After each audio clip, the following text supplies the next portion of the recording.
very often the spokesperson for the movement. When they have to send somebody to appear in a debate on television, it's very often women. But what you actually find is that in the internal decision making, there's particularly 6 men, most of whom were training to be priests when the movement was set up, who are still there. And although everyone is supposed to be equal, one feels that these are a little bit more equal than others.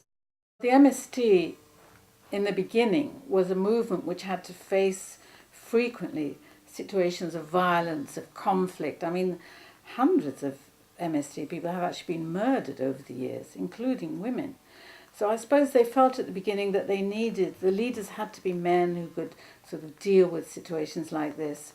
But certainly over the last few years, there's much more pressure from the women in the MST, I think, and much more awareness that after all that they've got to build a fairer, more equal society as well, and that women have been through all these situations as well. They've suffered the violence and been through conflict. They've helped to lead occupations. They've held families together. They're so fundamental, so they should have a much greater role in the leadership of the movement. But on the other hand, I suppose you've got to remember that the MST it's within the context of Brazilian society, which is still a very machista society.